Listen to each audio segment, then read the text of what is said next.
കമ്പനികളുടെ പേരുകൾ നമുക്ക് കിട്ടിക്കഴിഞ്ഞാൽ ഇനി ആ കമ്പനികളിൽ ഇൻവെസ്റ്റ് ചെയ്യാൻ പറ്റുമോ ഇല്ല എന്ന് നമ്മൾ 2 തരത്തിലുള്ള അനാലിസിസുകൾക്ക് ശേഷമാണ് തീരുമാനം എടുക്കാറുള്ളത്.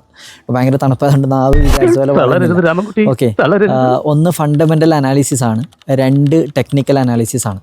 ഫണ്ടമെൻ്റൽ അനാലിസിസ് എന്ന് വെച്ചാൽ കമ്പനിയുടെ ഇപ്പോൾ നമുക്ക് അറിയുന്ന ഒരു കമ്പനിയാണെന്ന് വിചാരിച്ചോ, ITC എന്ന് പറയുന്ന ഒരു കമ്പനി. ഓക്കെ, ITC ആണ് നമ്മുടെ നമുക്കറിയാം ക്ലാസ്മേറ്റ്സ് പോലുള്ള സാധനങ്ങളൊക്കെ, അതുപോലെ സിഗരറ്റ് ഐറ്റംസ് ഒക്കെ ഇറക്കുന്ന കമ്പനിയാണ് ITC. അപ്പോൾ ITC എന്ന് പറയുന്ന സ്റ്റോക്കിൻ്റെ ഇപ്പോഴത്തെ വില എത്രയാണ്, ഒരു സ്റ്റോക്കിൻ്റെ പ്രൈസ് എത്രയാണ്, ആ ഒരു സ്റ്റോക്ക് ഇപ്പോൾ ആ പ്രൈസ് കൊടുത്ത് വാങ്ങാൻ പറ്റുമോ, അതല്ലെങ്കിൽ ആ കമ്പനിയുടെ ഫ്യൂച്ചർ എന്താണ്, അത് ഗ്രോത്ത് ഉള്ള കമ്പനിയാണോ, ആ കമ്പനി പ്രോഫിറ്റ് ജനറേറ്റ് ചെയ്യുന്നുണ്ടോ, എത്ര പ്രോഫിറ്റ് ജനറേറ്റ് ചെയ്യുന്നുണ്ട്, ഒരു ഷെയറിൻ്റെ പുറത്ത് അവർ എത്ര പ്രോഫിറ്റ് ജനറേറ്റ് ചെയ്യുന്നുണ്ട്, അങ്ങനെ കുറച്ചധികം കാര്യങ്ങൾ നമ്മൾ ഫണ്ടമെൻ്റൽ അനാലിസിസിലൂടെ നമുക്ക് പഠിക്കാനുണ്ട്.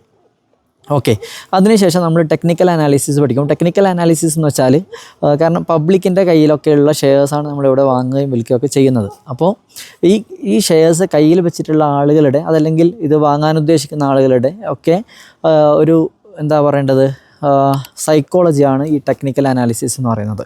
അപ്പോൾ ഈ 2 അനാലിസിസും കൂടി കഴിഞ്ഞതിന് ശേഷമാണ് നമ്മൾ ഒരു സ്റ്റോക്ക് നമ്മൾ ബൈ ചെയ്യുക. ഓക്കെ, അപ്പോൾ ഫണ്ടമെൻ്റൽ അനാലിസിസിലെ ഓരോ കാര്യങ്ങളും നമുക്കിനി ഓരോ വീഡിയോസിലായിട്ട് ഡിസ്കസ് ചെയ്യാം. താങ്ക്